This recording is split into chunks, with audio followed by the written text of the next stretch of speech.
অনেক কিছু কাজেরই ট্রিটমেন্ট আমি দিতে পারি ভালো। মনে করেন যে অনেকের যে বউ চলে জায়গা একটা ছেলের সঙ্গে, জি। অনেকের প্রেম ভালোবাসায় ব্যর্থতা আছে, তাদের আমি 72 ঘন্টার ভিতরে ইনশাআল্লাহ রহমতে 72 ঘন্টার ভিতরে সমাধান করে দেই। আচ্ছা, আচ্ছা। অনেকের জিনে ধরে ফেলাইছে, অনেকের জায়গা জমিলে মামলা, অনেকের শত্রু বাড়িতে, অনেকের ভাই বোনে ভাইতাই মিল নাই, ঠিক আছে, সেগুলো আমি কাজ করে দিই।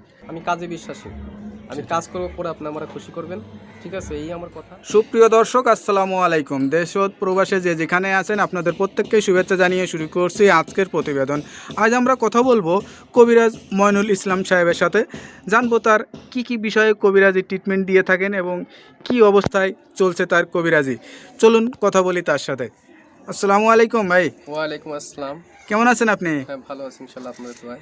তা কি অবস্থা, কেমন চলতেছে আপনার? ভাই আমি তো মনে করেন অনেক রোগের কাজ করি, বুঝতে পারছেন, জি। বিভিন্ন রোগের মনে করেন কবিরাজি কাজ করি, বাপ দামাল থেকে করি। জি আমার শিক্ষা জীবন হলো কামরুকামি আসামে পানামে, জি মেঘালয় ও অরুণাচল মিজোরাম থেকে আমি শিক্ষা করে আইছি আন্দামান দ্বীপপুঞ্জে, জি। ভারতবর্ষের। সেখানে আমি শিক্ষা করছি কুড়ি চালান, হাড্ডি চালান, মানুষের বিভিন্ন রোগ উপকার করি, যেমন মানুষের মানুষ বান মারে, আচ্ছা আচ্ছা। মানুষের মানুষ এই যে বান আপনার রাতে যে দেখা যাচ্ছে কড়ি হাড্ডি, হুম। এটি আসলে এইগুলোর মাধ্যমে চালান দিয়ে ট্রিটমেন্ট দিয়ে থাকেন নাকি হ্যাঁ, আসলে? এগুলো আমার শিক্ষা জীবনে পাইছি, ঠিক আছে। আচ্ছা, হ্যাঁ। জীবন দিয়ে এরা হলো রাহুর হার।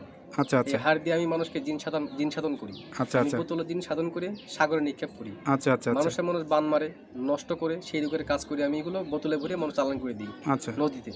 কথা বুঝতে পারছেন?